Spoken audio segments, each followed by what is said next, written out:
You went on record and you said that India has one of the top two agencies in the world, right?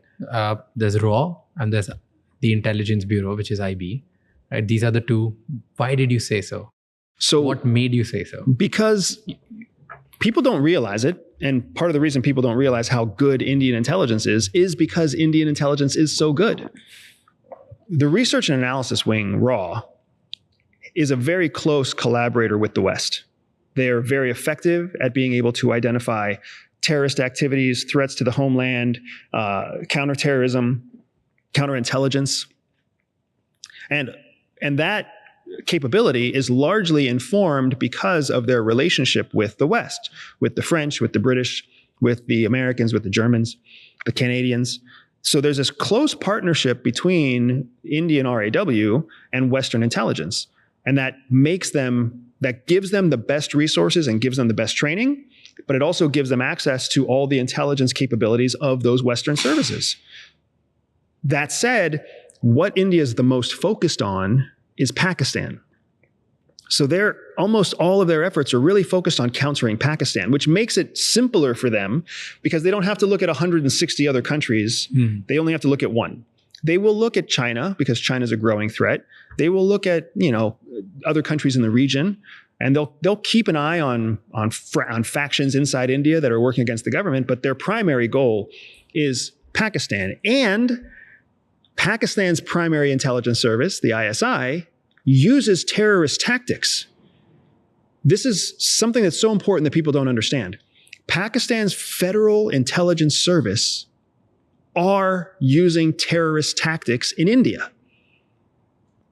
They're blowing things up. They're killing people. They carry out atrocities that the United States deems illegal, that the UN deems illegal. But it's so delicate with Pakistan that people continue to cooperate with them. Why? It was the West that really caused the division between India and Pakistan in 1947. Is important. It's not like India and Pakistan always hated each other. India is primarily Hindu and Pakistan is primarily Muslim, and the British really came in 1947 and decided, hey, here's the Muslim part, we'll call it Pakistan. Here's the Hindu part, we'll call it India.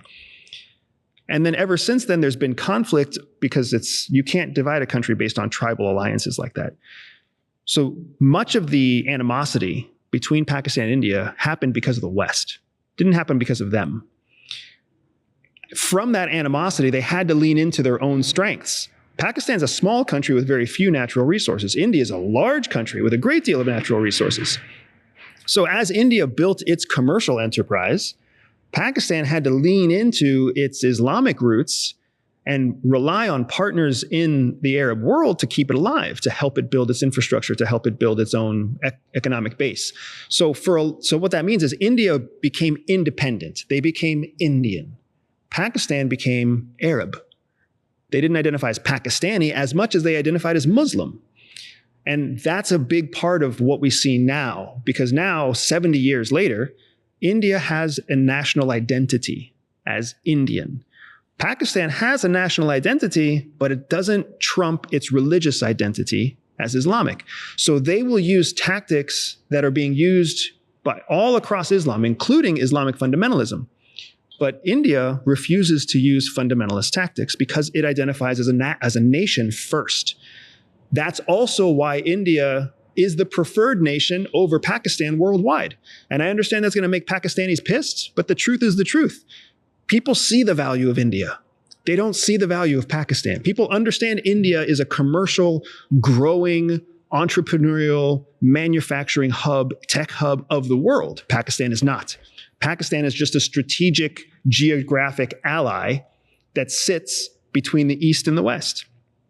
You go back to the global war on terror. Pakistan harbors terrorism.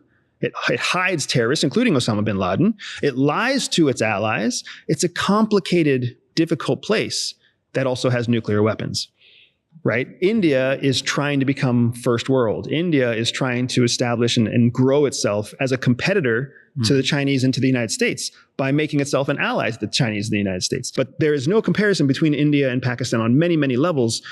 But the reason that Pakistan turns to these terrorist tactics is because it's their advantage as Islamic in their Islamic community to use tactics and to lean into fundamentalist Islam and these shreds of terrorist cells that continue to exist. Thank you so much ये clip and तक देखने के लिए. अगर आपको और भी ऐसी क्लिप्स देखनी है तो राज शमानी क्लिप्स चैनल को सब्सक्राइब कर लीजिए.